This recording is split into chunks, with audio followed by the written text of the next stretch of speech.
오늘 말씀 제목이 주님 맞을 준비하고 있습니까? 하는 제목입니다. 예수님에게 여러분은 어떤 의미가 되시나요? 예수님 사랑하시고 예수님 의지하신 여러분 예수님이 여러분의 인생에 차지하는 비중이 얼마나 되시는가요?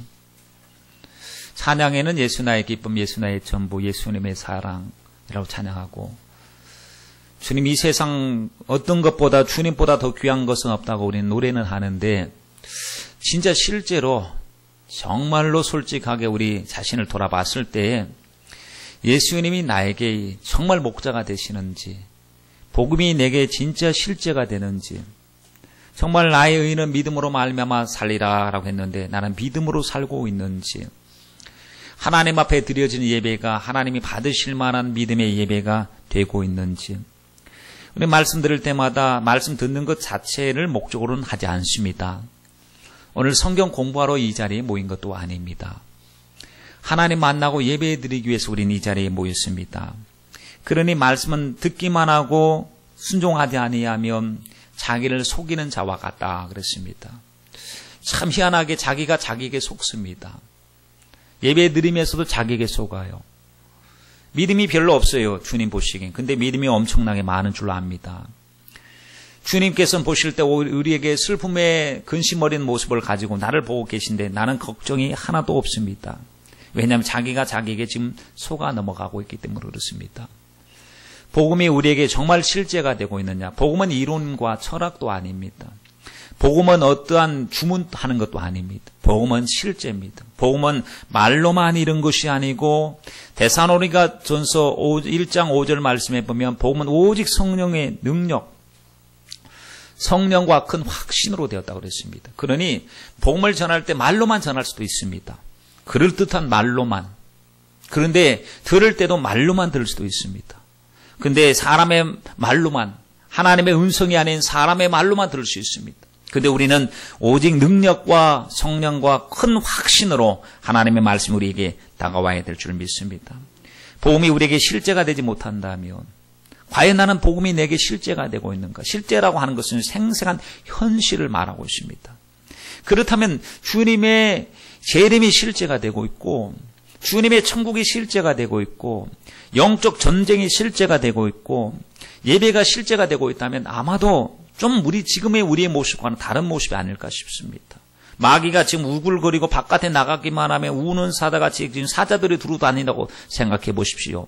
그냥 반바지 차림으로, 슬리퍼 차림으로 구경 가듯이 놀러 갈 사람은 아무도 없을 것입니다. 근데 우리는 영적으로 말씀에는 깨어라 근신하라 너희 대적 마귀가 우는 사자같이 두루 다니며 삼킬 자를 찾고 있다고 그래도 세상을 보니 무슨 우는 사자입니까? 좋은 세상, 편리한 세상, 놀러 가기 좋고 내 마음대로 살기 좋은 세상처럼 보이기 때문에 마귀가 득실거리고 우리의 사랑하는 가족들의 영혼의 이 생명줄을 끊고 있는데도 그게 실제가 안 되니까 걱정이 없는 것 아니겠습니까? 우리 기도의 제목이 이래야 됩니다. 하나님 그것이 실제가 좀 되게 해주십시오. 바울에겐 실제였답니다. 베드로에게도 실제였습니다. 성령 받은 사람들은 그것은 실제였습니다. 그런데 내게 실제가 되지 않고 있다는 것은 이건 심각한 문제입니다. 남들에겐 복음이 되는 것이 내게는 복음이 되고 있지 않다라고 하는 것 말이죠. 이거 여러분 재앙 아니겠습니까? 이거 저주 아니겠습니까? 하나님이 좋은 것, 나에게 주신 하나님의 사랑이 엄청난 큰 사랑인데 나는 그 사랑에 대하여 별로 관심도 없고, 하나님 예배가 실제요, 복음이 실제로 한다면 뭔가 달라져야 될 텐데 하나님 달라지게 하여 주시옵소서. 십자가 말이죠. 예수의 피 말이죠. 그리고 예수님의 이름으로 기도하여 응답받는 것이 우리에게는 실제가 된다면 이 세상의 다른 어떤 분주한 일보다, 사업보다도, 사람을 만나는 것보다도, 어떤 일보다도 하나님 앞에 주님 나는 내 기도하는 그 시간, 그때가 가장 귀합니다. 그 시간은 주님께 위로받고 응답받고 하나님 세상에서 나가서 내가 해보려고 하는 시도보다도 먼저 주님께 맡기면 이 모든 것을 도와여 주신다고 했사오니 주여 이걸 경험하게 하여 주시고 이 경험이 내 것이 되게 하여 주셔서 정말 계속적으로 하나님 앞에 실제가 되는 경험이 돼야 되지 않겠습니까? 건물을 올릴 때 과정이 중요하거든요. 자재를 많이 쌓아두었습니다. 급하다고 아무렇게나 막 그냥 올릴 수는 없는 법 아닙니까? 건물을 올릴 때 보십시오. 설계 도면을 가지고 차근차근히 해가는 겁니다. 설계 도면에 보면은 먼저는 기초 작업을 하겠지요. 지질 조사도 할 것이고, 그리고 기초를 얼마나 깊게 팔 것이냐, 몇 층짜리를 질 것이냐, 몇 층짜리 를 질 것이냐에 따라서 기초도 달라집니다. 지금 100층짜리를 짓는데 1, 2층 지하 1, 2층 파가지고 되겠습니까? 이거는 택도 없습니다. 그렇기 때문에 철저하게 지질 조사를 해가지고 여기는 툭쑥 빠지는 지대구나. 여기는 옛날에 농가 밭이었구나. 여기가 쓰레기 매립장이었구나. 여기는 정말 허술하게 지었다가는 그대로 무너지겠구나 하면요. 기초 작업부터 시간 엄청나게 걸리는 것입니다. 그래서 이 철골을 받고 또 이 말뚝을 받고 해가면서 기초를 튼튼하게 해놔야 돼. 그래야 올리면 올릴수록이요 안전하지요. 마음 급하다고 대충 했다고 치고 세웠다고 치고 믿었다고 치고 되지도 않았는데 됐다고 치고 십자가 공부했으니까 다 안다고 치고 라고 해서 그냥 넘어가면요. 쌌기는 쌌겠죠. 십자가에 대하여 십자가가 나에게 어떤 의미인가? 주님 십자가 무한 영광이요. 십자가는 주님의 사랑의 절정인데 그 십자가 하나님 할 때 공부할 때 십자가 예수님이 지신 십자가 예수님이 지식적으로 우리는 십자가에 대하여 십자가에 관하여는 쭉 나열을 합니다. 지식을 펼쳐놓습니다. 그래놓고 하는 말이 십자가 다 한다 그럽니다. 근데 보면 그 십자가를 모르면서 십자가에 대한 지식만 안 것이죠. 그러니 이래가지고 그 위에다가 쌓으면 온전히 버틸 수가 있겠습니까? 우리가 간혹 가다가 건축 현장에서 공사하다가 콘크리트 타설 작업을 하다가 무너졌다는 이야기를 듣습니다. 깜짝 놀라죠. 왜 그랬을까? 보면 너무 서둘렀기 때문에 그렇더라고요. 밑에가 지금 기초가 덜 안 물었는데 기둥이 덜 안 물었는데 말이죠. 거기다가 그 위에다가 이 슬라브를 친다고 콘크리트 무거운 걸 갖다가 쳐버리니까 단단하게 굳어 있으면 버틸 수 있는 것인데 단단하게 굳어 있지도 않는데 그 위에다가 무거운 하중을 갖다가 올려버렸으니까 그 와르르 무너져 버리는 것입니다. 항상 보면 이 자연의 건축을 해 나가는 것을 보면서도 하나님, 내가 과연 기초가 튼튼합니까? 기초는 오직 믿음이어야 하는데 주님의 사랑과 말씀과 성령의 인도함으로 받아야 되는데 기초가 튼튼합니다. 기초가 안 튼튼하면 겉으로는 막 최고급 외장을 씁니다. 근데 나중에 보니까요, 그 속은 부실공사에 빠지는 것이죠. 어떤 이런 이야기를 들었습니다. 어느 한 장로님의 이야기인데 미주에서 목회를 하는 한인 목회하는 목사님들이 한 달에 한 번 정도 모임을 가지면서 이 교제도 가지고 기도도 하고 말씀도 나누고 하는 그런 모임이 있었는데 그때 한 목사님이 거기에 오더니 자기 교회 장로님 이야기를 하는 거예요. 그러면서 눈물을 흘리는 거예요. 장로님 이야기를 하면서. 그 장로님 아주 한국의 모 재단의 이사장도 하셨고 그리고 또 인격도 좋으시고 사람들에게 아주 본이 되신 장로님이신 거거든요. 이 장로님이 이제 신앙생활을 하니까 교회에 탁 섬겨주니까 교회가 평안합니다. 믿음이 굉장히 좋으신 것 같아요. 그래서 목사님들도 저 장로님하고 목회를 한번 했으면 좋겠다 할 정도. 그리고 성도들도 우리 교회도 저런 장로님이 세워줬으면 좋겠다 할 정도로 굉장히 존경받는 장로님이었답니다. 그런데 이 장로님이 건강하신 분 은퇴도 하시고 이제 여생 주를 위해서 살겠다고 하는데 건강검진을 받아봤더니 암이 걸린 거. 암 말기에다가 한 달도 남지 않았다는 거예요. 그러니 아버님 같으신 장로님이 갑자기 암에 걸렸다고 하니까 온 성도들이 기도하고 목사님이 위로하고 기도하고 합니다. 그렇다면 우리 보통 일반 성도들, 성령의 인도를 받는 성도들을 같다면 이렇게 해야 맞습니다. 하나님, 교회를 더 주십시오. 히스기야가 15년 동안 교회를 더 가졌습니다. 하나님, 열심히 더 충성하고 싶은 것이 남았는데 더 일할 수 있는 기회를 주십시오 라고 한다든지 아니면 주님의 뜻이라고 한다면 저는 주님 만날 준비가 되어 있습니다.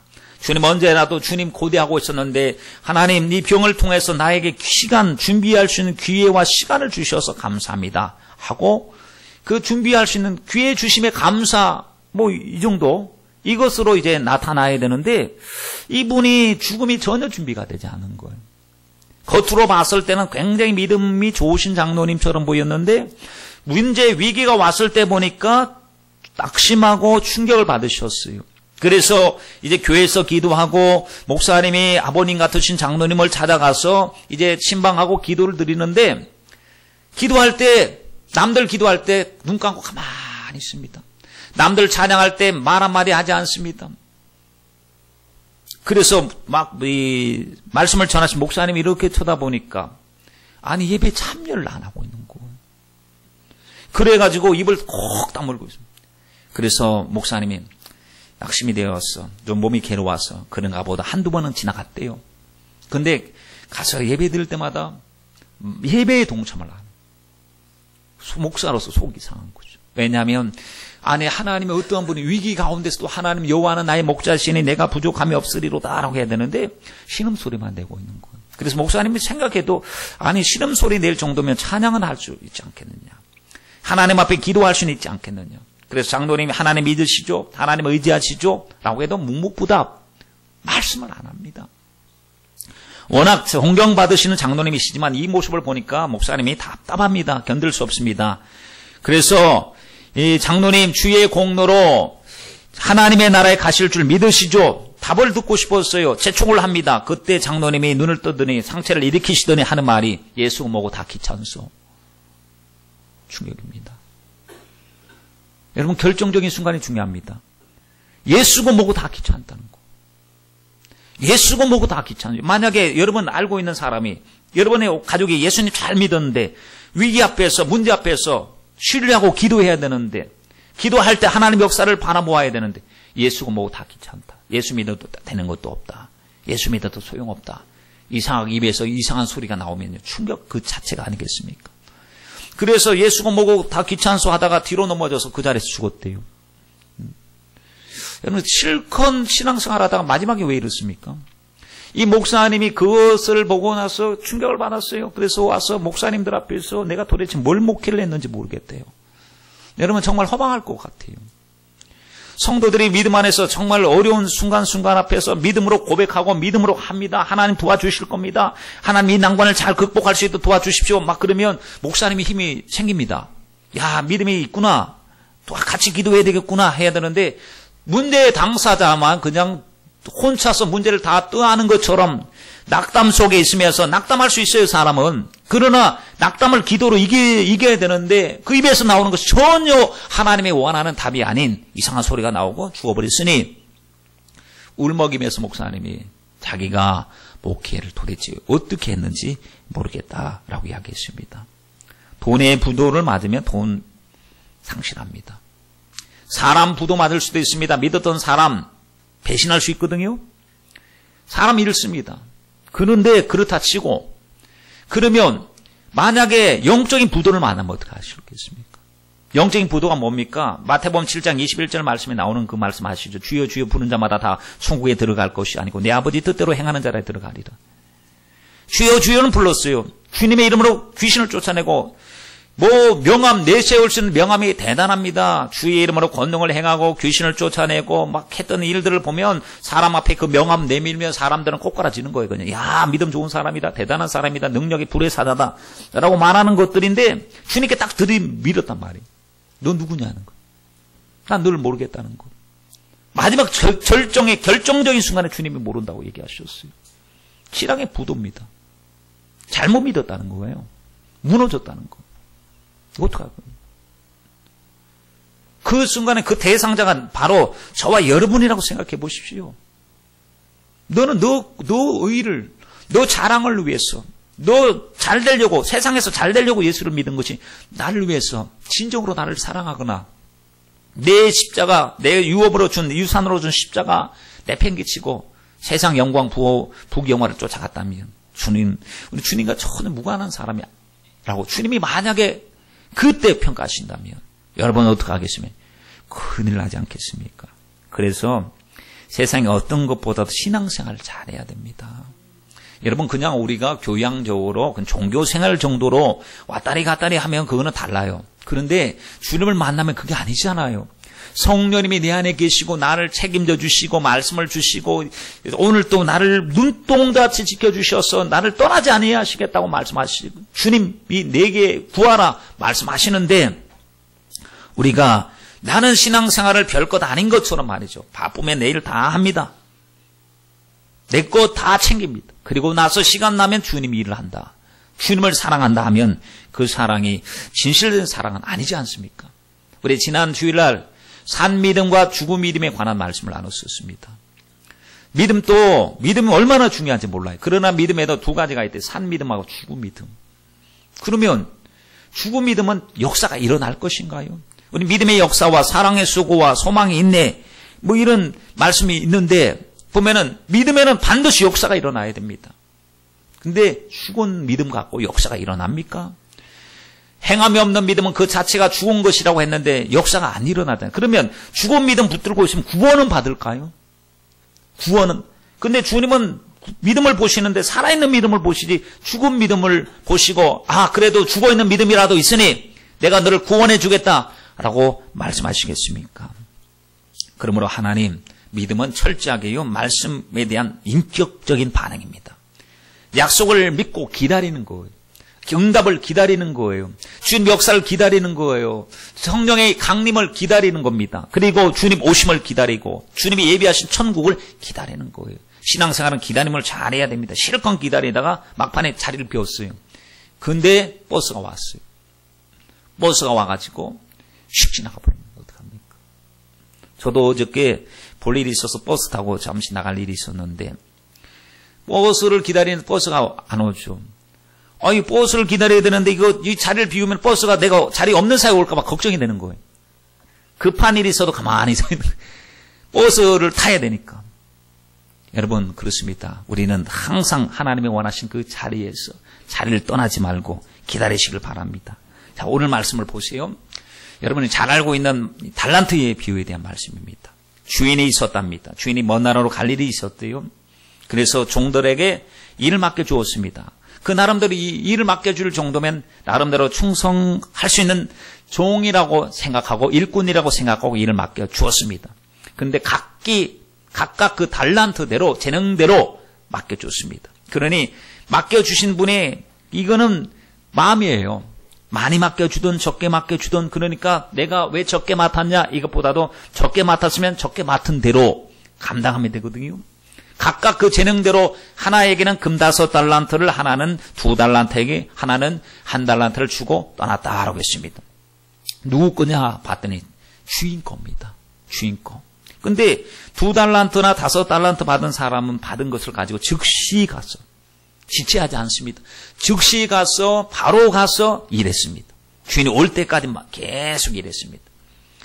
맡겨준 거 감사해가지고 주인 의중 파악해가지고 주인의 뜻대로 잘해야 되겠다 해서 맡은 대로 열심히 일했습니다. 그런데 1달란트 받은 사람의 반응을 보면 이 사람은 받자마자 가서 땅을 파고 그 주인의 돈을 땅 속에다 감춰두었다고 그랬습니다. 일할 수 있는 일의 여건이 있는데도 일하지 않고 다 감추어 두었다라고 말했습니다. 왜 그랬을까요? 우리는 충분히 추측해 볼 수 있습니다. 불만이 가득했기 때문에 그렇습니다. 아니 나를 무시하느냐 경시하느냐 어떻게 해서 나에게는 1달란트만 주고 남은 2달란트 다른 사람은 5달란트 주느냐 자기 인생에 대하여 이 비참함을 느끼고 아니 이게 서운함을 느끼는 것이죠. 여러분 우리 서운해할 필요가 없습니다. 서운하게 하는 것도 마귀 역사입니다. 때때로 우리 서운할 때가 있거든요. 내가 뭐 인정 못 받고 내가 주목 못 받고 나를 멸시하고 천대하는 것 같은 느낌이 혹 든다 할지라도요. 나중에 전후 사정을 다 살펴보면 그게 아닌 때가 많아요. 나 혼자서 머릿속에서 막 상상의 나를 펴면서 혼자서 시험 들기도 하고 고민하기도 하고 막 그런 경우 많습니다. 그러다 보면 마귀가 얼마나 해보기가 쉽겠습니까? 그렇죠? 만약에 여러분 어떤 관계 속에서 문제가 있으면 당사자에게 직접 한번 물어보십시오. 그게 아니었거든요. 근데 아닌데도 보면은 우리가 막 그냥 소설을 쓰고 추리할 때가 얼마나 많은지 모릅니다. 이 1달란트 받은 사람도 지금 자기 생각이 뭐냐면 주인 나쁜 사람이라는 거예요. 주인은 나쁜 분이 아닙니다.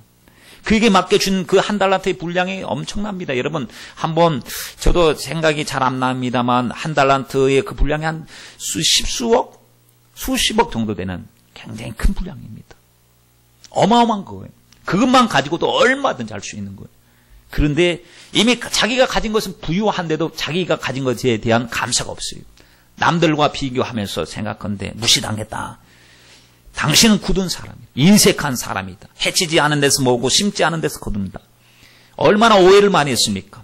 오해하다가 그 인생을 다 허비해버리고 말았습니다. 그러다가 말이죠. 주인이 돌아왔어요. 시간 오랜 후 동안. 오랜 후에 그 종들이 주인이 돌아와서 그와 저희와 회개한다. 결산하게 되었습니다. 그랬을 때 2달란트, 5달란트 받은 사람은 그때까지 일하고 있다가 주인이 돌아왔을 때 보시옵소서 당신의 5달란트 5을 더 남겼습니다. 2달란트 플러스 2달란트 더 남겼습니다. 그랬을 때 잘하였도다 하십니다. 그리고는 착하고 충성된 종아. 여러분 얼마나 귀한 고백입니까? 부르심입니까? 우리도 주님 앞에 착하고 충성된 종이라 부름을 받아야 될 줄 믿습니다.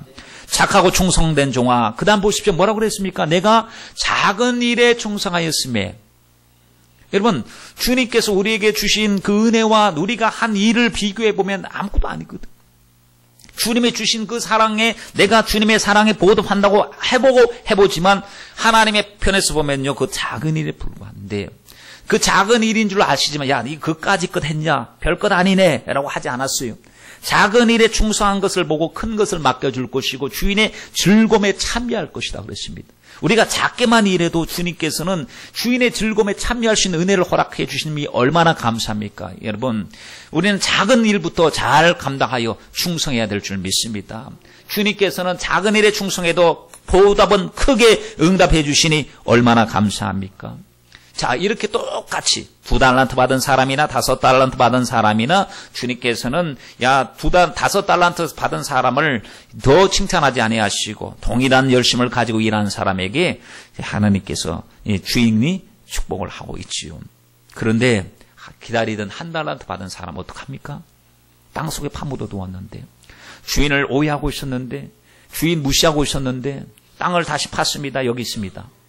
가져가십시오. 주인이 노하죠. 악하고 게으른 종아 그랬습니다. 내가 나를 그렇게 알았더냐. 오해하게 하는 게 마귀 역사라고 그랬죠. 여러분 하나님은 좋으신 하나님이십니다. 예를 들어서 우리에게 슬픔을 갖다 주고 문제거리를 갖다 줘도요. 그것만 보지 마시고 하나님의 일하심을 봐야 됩니다. 하나님이 결국에 합력하여 선을 이루어 주실 때 하나님은 좋으신 하나님, 참 좋으신 하나님으로 우리가 하나님 앞에 고백하게 될 줄 믿습니다. 그래서 마귀가 우리에게 자꾸 부정적인 생각을 갖다 줄 때라도요. 우리는 자꾸 하나님 앞에서 긍정의 말씀을 붙들고 기도해야 됩니다. 그러지 않으면 우리가 어떤 존재가 됩니까? 악하고 게으른 종아 그랬습니다. 그리고 그 다음에 뭐라고 이야기한지 아십니까? 무익한 종이래요. 주님이 우리가 무익한 종입니다 라고 말을 하는 것과 주님이 우리 보고 무익한 종이라고 말을 하는 것과는 완전히 틀린 겁니다. 겸손한 이 표시로서 하나님 아무리 이래도 나는 하나님 앞에 무익한 종에 불과할 뿐입니다 라고 하는 것과 주님이 너 무익하다 라고 하는 것 같다고 틀리지 않습니까? 그리고 있는 거 다 뺏겼습니다. 저 놈의 것을 빼앗아서 10달란트 가진 사람을 주어라 라고 했습니다.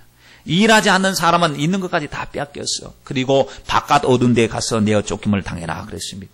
이 말씀을 주신 주님의 의도는 무엇일까요? 마태복음 25장에 보니까 구별됨을 말씀하고 종말론적인 말씀을 하고 있는 겁니다. 그래서 열처녀 비유를 통해서 5과 5을 구분하셨습니다. 그리고 달란트의 비유를 통해서 주님께서 충성된 자와 그렇지 못한 불충한 자와 구분하십니다. 알곡과 가라지와 쭉정이 구분하십니다. 양과 염소를 주님께서 구분하십니다. 그 구분의 근거는 무엇입니까? 하나님의 말씀에 대한 반응이었습니다. 얼마나 준비하고 있는지, 얼마나 열심히 하고 있는지, 얼마나 하나님을 의식하고 있는지가 바로 구분하는 그 기준점이었던 것을 알 수가 있는 것이죠. 그렇다면 주님 앞에 우리가 갑작스럽게 내가 원하지 않는 시간에 서게 된다면 여러분 어디에 소속된다고 생각하십니까? 전도서 12장 1절 말씀에 너는 청년의 때 곧 공고한 날이 이르기 전 나는 아무 낙이 없다고 할 해가 가깝기 전에 너의 창조자를 기억하라 그랬습니다. 여러분 청년의 때 오래 갑니까? 오래 가지 않습니다. 금세 지나갑니다. 세월이 얼마나 빠른지 모르겠습니다. 인터넷 광고할 때 보니까 빠름 그러면서 광고하더라고요. 얼마나 빠르면 얼마나 빨리 바뀌는지 그것도 빠름이라고 하는데 하나님의 말씀 앞에 섰을 때 우리 인생이 정말 얼마나 빨리 지나가는지 모세가 고백하기를 우리 연수는 70이요 강건함에 80이라도 그 연수의 자랑은 수고와 슬픔뿐이요 신속히 간에 우리가 날아간답니다. 얼마나 빨리 지나가는지 여러분 일주일마다 지나가는 속도를 보십시오. 한 해에 지나가는 그 속도를 보십시오. 얼마나 빠릅니까? 빨리 가는데 나중에 우리가 이 방향을 잘못 틀면 후회하지 않겠습니까? 죽을 때 후회가 되는 25가지, 죽을 때 후회하게 되는 25가지라는 책이 있습니다. 이 책을 기록한 사람이 호스피스 전문의로서 1000여 명 죽음을 목격한 사람입니다. 저자 오츠 스위치라고 하는 사람은 삶을 마감하는 사람들에게서 나오는 입술의 말을 들어보고 저 사람들이 뭘 후회를 하고 있는가 해서 그걸 통계를 삼아서 이야기를 하고 있는데 그중에 몇 가지를 말씀드린다면 첫 번째는 뭐냐? 사람들이 가장 많이 후회하는 내용이 무엇이냐? 사랑하는 이에게 고맙다라고 말을 많이 못한 것에 대한 후회. 여러분 사실 내 곁에 있는 사람 참 고마운 사람들이거든요. 가까이 있으니까 그 고마움을 느끼질 못해서 그래요. 마지막 순간에 그들과 헤어짐이 있을 때 내 곁에 있어줬어. 내 가족이 되어줬어. 나의 편이 되어줬어. 나의 동반자가 되어줬어. 고맙다. 근데 시간이 있을 때 얘기를 많이 해줘야 되는데 시간이 있을 때는 어떻게 보면 원수 같기도 하고 어떤 때는 막 갈등도 있고 막 그러다 보니까 서로 치여서 고맙다는 표현을 못했는데 큰 관점에서 생각해 보니까 너무 고마운 거예요. 내 인생의 동반자가 나와 함께 해주는 가족, 형제, 아내, 남편이 되어주니 여러분 얼마나 고맙습니까? 그렇지 않습니까? 근데 우리는 이 고마움을 잘 표현을 못했습니다. 자, 한번 보세요. 진정으로 하고 싶은 일을 했더라면 또 좀 더 겸손했더라면 남에게 친절을 베풀었더라면 나쁜 일을 하지 않았더라면 꿈을 꾸고 그 꿈을 이루려고 노력했더라면 감정에 휘둘리지 않았더라면 죽도록 일만 하지 않았더라면 가고 싶은 곳으로 여행을 떠났었더라면 삶과 죽음의 의미를 진지하게 생각했더라면 내 장례식을 생각했더라면 신의 가르침을 알았더라면 이라고 후회를 많이 하는데 결론은 이렇습니다. 내일 죽을지도 모른다고 생각하여 살아온 사람은 비교적 후회가 적었대요. 뭐냐면 늘 준비하고 있었으니까 내일 죽을지도 모른다. 우리는 초상집에 가는 것이요 유익하기도 합니다. 왜냐하면 정말 내일을 모르는 일들이 그 앞에서 실제로 펼쳐져 있으니까. 잔치집에 가면 그거 흥겨워서 그거 다 잊어버리지만 소상집에 가면 울고 있잖아요. 어떤 데 보면 아이가 죽어 있어요. 어떤 데 보면 어린 자식, 생떼 같은 자식 놔두고요. 아이만 남겨놓고 엄마가 죽었어요. 이게 인생이구나. 그런 생각 많이 들죠. 여러분, 그거 남의 이야기가 아니라 우리의 이야기입니다. 전 간혹 가다가 그런 슬픈 이야기 뉴스가 나오면 한 번씩 이렇게 말씀을 드리지 않습니까? 왜냐하면 우리 좀 돌아보자고요. 그래서 보니까 요 근래에도 보면 어떤 사건을 봤을 때, 야, 정말 그 사람들은 내일을 몰랐었겠구나. 왜냐하면 자식 군대 가 있는데 군대 간 자식 면회 간다고 갈 때 얼마나 기뻤겠어요. 같이 차 타고 새벽부터 출발해서 가는데 고속도로에서 접촉사고가 났는데 거기까지는 괜찮았는데 그 사고가 난 걸 못 보고 버스가 갔다가 그대로 그냥 그 속도로 그래서 면회 가려고 왔다. 지인이 그렇게 이야기하는 것을 봤을 때 상상하게 됩니다. 지금 우리의 실제일 수도 있다. 주님 그렇다면 갑자기 준비되지 않은 바로 그 순간에 내가 주님 앞에 서게 된다면 주님 나 나중에 나 좀 더 커서 좀 더 여유로울 때 충성하려고 했는데요. 좀 더 나중에 기도하려고 했는데요. 더 정말 은혜 가운데 하나님 섬기려고 했는데요. 라고 하면 그건 늦는 것이고 그거는 뭐 나중에는 이루어지지 않은 나중에 되어버린다면 안 되죠.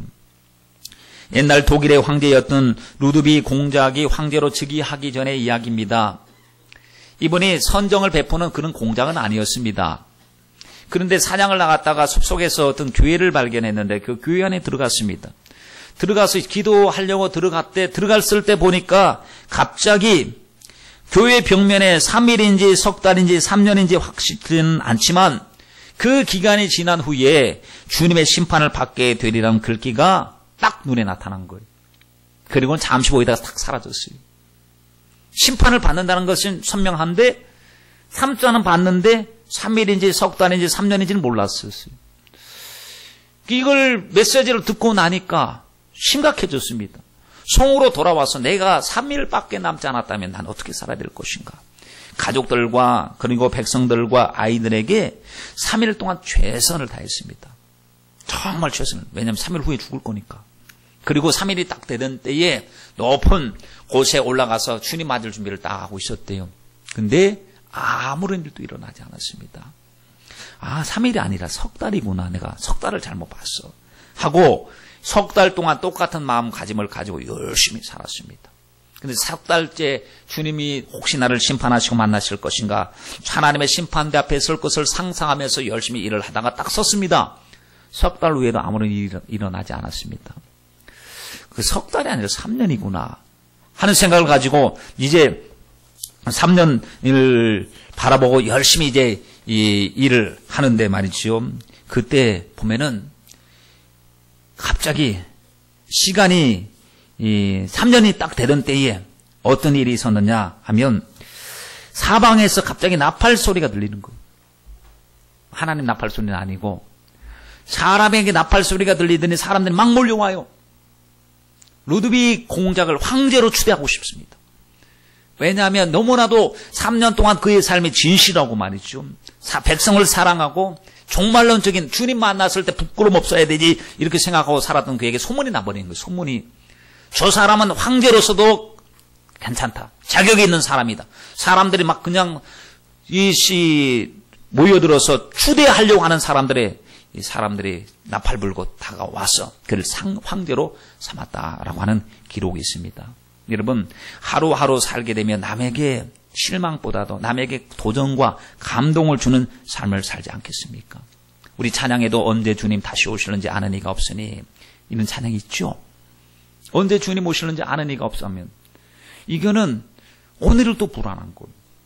물론 믿음 안에서 평안을 가지고 감사함에 준비하는 것이 당연하지만 날짜를 모르는 것, 오늘일 수도 얼마든지 충분히 있으니 여러분 더 준비해야 됩니다. 매일매일 준비해야 됩니다. 오늘이 나의 인생의 마지막이다 이 생각하고 우리 산다면 우리 정말 사랑할 사람을 사랑하고 주님의 일에 대하여 충성 봉사 열심히 하지 않겠습니까? 그러므로 하나님 이 시대에 정말 우리가 주님이 하시는 일을 보고 시대를 분별할 수 있도록 도와주시옵소서. 지금 주님 오실 때가 가까웠음을 여러분 우리가 이 시대를 통해서 인지하지 않습니까? 자연 환경을 봐도 그렇죠. 지구가 봐도 이 지구의 수명이 도대체 언젠가. 영적인 흐름을 봐도 그렇습니다. 지금 이단들이 얼마나 득세하고 있는지, 복음을 변절시키고 복음에 대한 도전을 많이 하고 있는지, 사람이 얼마나 많이 강팍해졌는지 뉴스의 사건 사고를 통해서 옛날에는 이런 소리가 전달되지 않아서 그런가, 어떻게 해서 이런 일들이 요즘에 이 비일비재한가, 이거 인간성이 말살되고 자기를 사랑한다고 했는데 어떻게 해서 이렇게까지 자식은 부모를 죽이고 말이죠, 부모도 자식을 죽이고, 이와 같이 자기 사랑이 얼마나 심각한지 말이죠.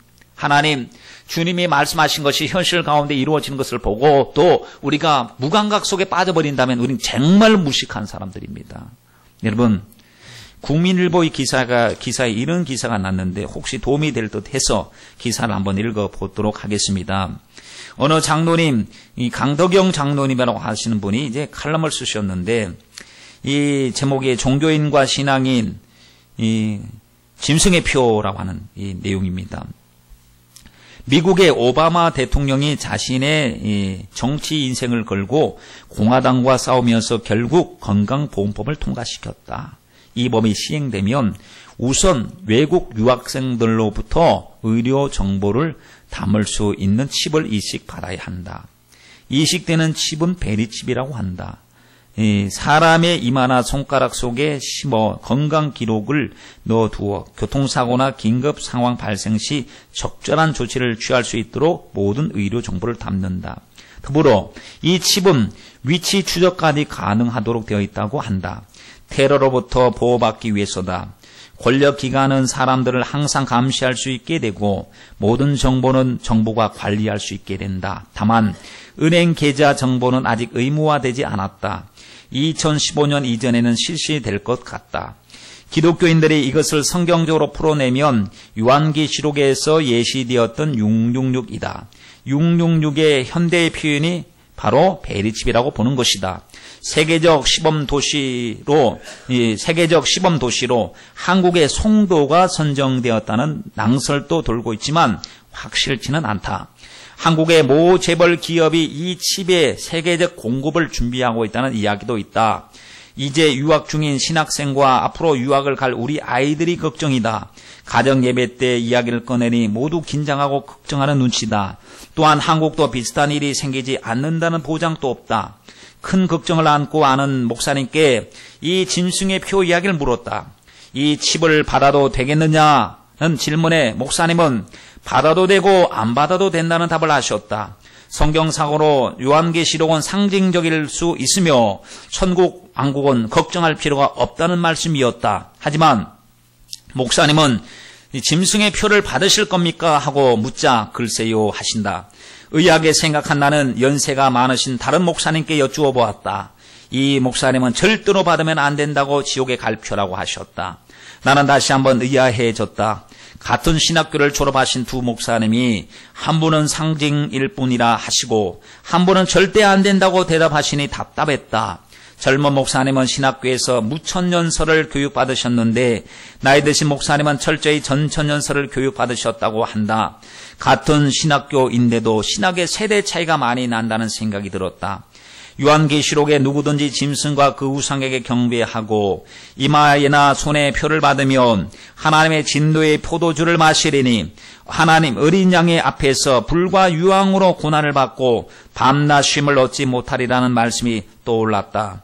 이 표를 받지 않으면 매매도 할 수 없고 취직도 할 수 없으며 병원에 가기도 힘들 때가 올 것이라는 생각이 들어 그날은 온 식구가 큰 걱정을 하고 기도하는 시간을 가졌다. 코앞에 다가온 환난의 때를 피하게 하여 주옵소서. 기독교인들이 더 깨어 기도해야 할 때이다 라고 이렇게 칼럼을 쓰셨거든요. 근데 여러분, 우리의 기준은 말씀이어야 하는데 정말 상징적인 것이면 상징적으로 끝나야 되는데 우리 앞에 상징적인 것이 현실로 드러나고 있는 게 문제입니다. 물론 하나님의 입맞은 자와 성령 입맞은 자가 있습니다. 그래서 그 666은 악령의 마귀 입맞은 자라 상징적일 수 있지만 그 말씀이 옛날에는 몰랐었어요. 옛날에는 안 보이니까 그게 도대체 무슨 소리인지 몰랐는데 요즘에 일어나는 일들을 봤을 때에 어찌 상징적인 것이라고만 치부하고 무관심할 수 있으며 그것이 우리의 영적인 것과 아무런 관심이 없다라고 생각할 수 있겠습니까? 부디 여러분, 우리가 이 시대에 일어나는 일들을 보면서 좀 정보력도 가지고 살펴보아야 됩니다. 마귀가 우리에게 참 허술하게 우리를 접근하겠습니까? 사람들의 영혼을 약탈하기 위해서 문화를 사용하고 전자과학 기술을 사용해서 우리가 원하지 아니하는 결정을 하도록 물밑 작업을 하고 있는 이 시대를 봤을 때에 표를 받으면 매매를 하지 못한다. 그리고 경제활동이 불가능하다. 사거나 팔 수도 없다. 지금 여러분 이런 일들이 우리 눈앞에 실현되어져 가고 있는 것을 보면서도 우리가 그 일에 대하여 무감각하다고 한다면 이거 심각한 책임 회피요 이 잘못된 길이 아닐 수가 없는 것이죠. 여러분 그러므로 우리는 하나님 이러한 일들이 눈앞에 펼쳐지는 것을 봤을 때에 하나님 정말 주님의 때가 가까워왔나 봐요. 그러므로 우리가 깨어서 기도하게 해주세요. 가족들이 깨어서 기도하게 해주세요. 기도하게 해주세요. 성령으로 기도하게 해주시옵소서 해야 되는데 말이죠. 여러분 우리는 정말 믿음 생활 잘해야 되는 이유는 반드시 믿음의 결국은 영혼 구원을 받는 데 목적이 있습니다. 믿음의 결국은 영혼 구원을 받는 데 있습니다. 예수님을 우리는 신실하고 정직하고 의롭고 온전하게 주님을 잘 믿어야 될 줄 믿습니다. 인생이 뭡니까? 공술의 공수겁니까? 빈손으로 왔다 빈손으로 갑니까? 그렇게 보여요. 빈손으로 왔다 빈손으로 간다. 디모데전서 6장 7절 말씀에도 우리가 세상에 아무것도 가지고 온 것이 없으며 또한 아무것도 가지고 가지 못한다 이런 말씀도 있거든요. 그런데 성경을 보면 그렇지만 않아요. 빈손으로 왔지만 가지고 갈 때는 가지고 가는 게 있어요. 가지고 가는 것이. 자, 말씀을 한번 찾아 읽겠습니다. 제가 그냥 읽어드리겠습니다. 마태복음 6장 19절로 20절 말씀에 너희를 위하여 보물을 땅에 쌓아두지 말라. 거기는 종과 동록이 해하며 도적이 구멍을 뚫고 도둑질을 하느니라. 오직 너희를 위하여 보물을 어디다 쌓아두라고요? 보물을 하늘에 쌓아두라 그랬습니다. 보물을 하늘에 쌓아두는 방법이 있습니다. 가지고는 못 갑니다. 고낼 수가 있어요. 주님을 위해서 한 모든 은밀한 게 행한 것, 선교하는 일, 전도하는 일, 주의 교회를 세우는 일, 영혼을 사랑하는 일을 위해서 우리가 하나님 앞에 차곡차곡 쌓아두는, 하늘로서 이송시키고 하늘나라에 간직하여 상을 잃지 아니하는 것, 가지고 갈 수는 없어도 보낼 수 있으니 얼마나 감사한지 몰라요. 여러분, 그러니 은밀한 중에 행한 모든 일, 구제하는 것도, 기도하는 것도, 금식하는 것도 사람들은 몰라줍니다. 그런데 주님은 다 계산하고 계시다는 거예요. 혹시 사람들이 몰라줘서 섭섭해할 이유가 전혀 없는 것은 알아줘갖고 당신 대단합니다 하면 상을 잃어버린다는 겁니다. 사람들에게 칭찬을 받았으니까 상을 잃어버리니 천국에서 상 받을 것이 없다. 은밀한 중에 행하면 그날 주님 앞에 은밀한 중에 아시는 주님이 갚아주시니 여러분 상을 잃지 않고 받게 되니 얼마나 감사합니까? 계시록 22장 12절 말씀에 보라 내가 속히 오리니 내가 줄 상이 내게 있어 각 사람이 그의 일한 대로 갚아주리라 라고 말했지 않습니까? 그래서 사도 바울이 그 철저한 종말 신앙을 가지고 주님 앞에 하나님 앞에 뭐라고 고백합니까? 후회 없이 살았노라고. 디모데후서 4장 7절로 8절 말씀에 내가 선한 싸움을 싸우고 나의 달려갈 길을 마치고 믿음을 지켰으니 이제 후로는 나를 위해서 하나님이 의의 면류관을 예비해 놓으셨을 것이라고. 나를 위해서뿐만 아니라 주의 나타나심을 사모하는 모든 자에게니라 라고 했습니다. 계시록 14장 13절 말씀에 또 내가 들으니 하늘에서 음성이 나서 가로되 기록하나 자금 이후로 주 안에서 죽은 자들은 복이 있도다 하시매 성령이 가라사대 그러하다. 저의 수고를 그치고 쉬리니 이는 저희의 행한 일이 따름이니라. 죽고 끝난 게 아니라 저희의 행한 일, 영원의 때에 아버지 앞에서 인정받는 것이 따라가고 있으니 여러분 이 땅에서 우리가 교회가 되었을 때 주님이 일하는 것이 얼마나 큰 축복인지 몰라요. 얼마나 큰 축복. 왜 주님은 우리에게 과도한 것을 요구하시는 것이 아니고 우리에게 정말 최고의 영광, 자 주인의 즐거움에 참여케 하시기 위해서 당신의 것을 우리에게 맡겨주신 것 아닙니까? 생명, 건강, 가족, 기업, 시간 다 내 것이 아닌 주님의 것입니다. 그런데 주님이 우리에게 주님을 잘 감당하라고 맡겨줬습니다. 우리는 염세주의자가 아닙니다. 세상에 아이고 싫다 이게 아닙니다. 주님이 이 땅에서 일하시는 것을 보게 하옵소서. 주님의 도구가 되게 하옵소서. 주님이 일하다 주님 부를 때 하나님 미련 없이 주님 앞에 서게 하여 주시옵소서. 왜냐하면 그것이 최고의 아름다운 것이기 때문에 주님 믿습니다. 하나님 우리도 5달란트 2달란트 받은 자와 같이 일할 때 충성되게 하옵소서. 지금 아까 말씀드렸습니다. 1달란트 받은 사람이 왜 충성하지 못했느냐? 주인을 오해했기 때문이었습니다. 심지도 않은 데서 거두고 해치지 않은 데서 모은 줄 알았대요. 그러면 반대로 그들은 왜 충성할 수 있었겠습니까? 주인을 잘 알았기 때문에 그렇습니다. 내가 하는 수고와 헌신과 이 모든 것은 상을 잃어버리지 아니한다. 정말 믿을 만하신 분이시다. 하나님은 믿을 만한 분이시다. 하나님의 약속도 믿을 만한 것이다 라고 하는 것이죠. 여러분 막 약속의 말씀을 들을 때마다 우리 속에서 주님을 위해서 충성해야 될 이유를 막 발견해야 됩니다. 그리고 하나님 더욱더 충성하게 하여 주시옵소서. 충성하게 하여 주시옵소서. 여러분 기준을 좀 높여보시기 바랍니다. 기준이 안 높아지면 뭐냐면 내가 하는 일을 갖고도 충분하다 이렇게 생각합니다. 충분해요. 충분하다고 생각하는 사람이 더 하고자 하는 마음은 없죠. 그런데 기준을 높이면은 기준이 높아지는 부담은 돼요.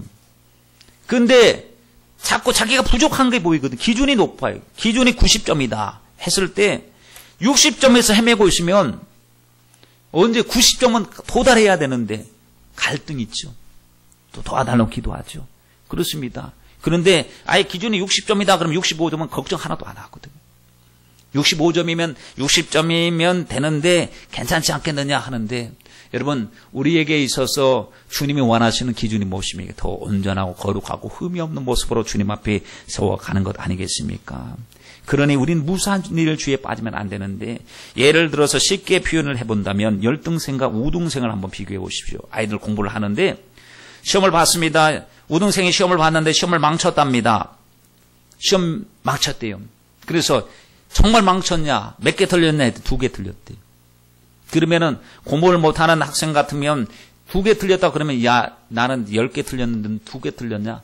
10개 틀려도 나는 아무 걱정 없는데 넌 2개 틀려도 걱정스러우냐? 그렇죠.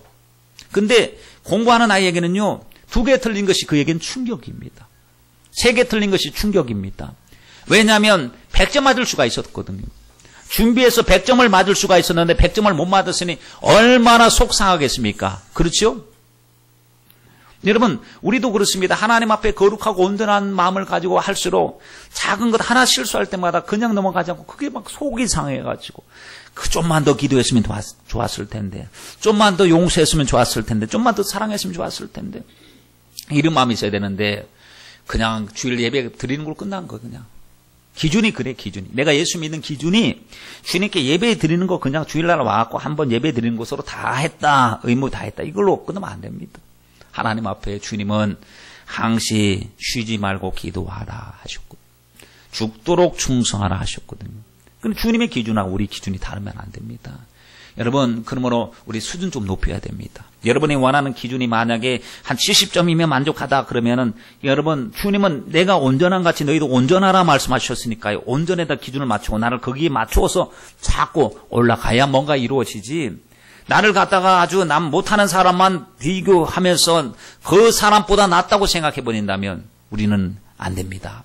하나님, 그러므로 우리의 기준을 높이게 하시고 우리가 하나님의 정말 기쁨이 될 수 있도록 도와주시옵소서. 여러분, 주님 맞이할 준비하고 있습니까? 특별할 때 어떤 때만 생각할 내용 아닙니다. 이거는 매일매일 잠자리에 들 때마다 주님, 혹시 자다가 숨이 끊어지면 인생은 모르니까 갑작스럽게 주님 앞에 내가 딱 서게 된다면 그때 준비된 모습으로 주님 앞에 서게 하여 주시옵소서. 그러니 두렵고 떨림으로 후회 없는 삶을 살려고 많은 문제가 있지만 그 많은 것 중에서 가장 중요한 것부터, 가장 값진 것부터, 후회하지 않는 것부터 하나하나 해나갈 수 있는 참된 지혜자가 될 줄 믿습니다. 기도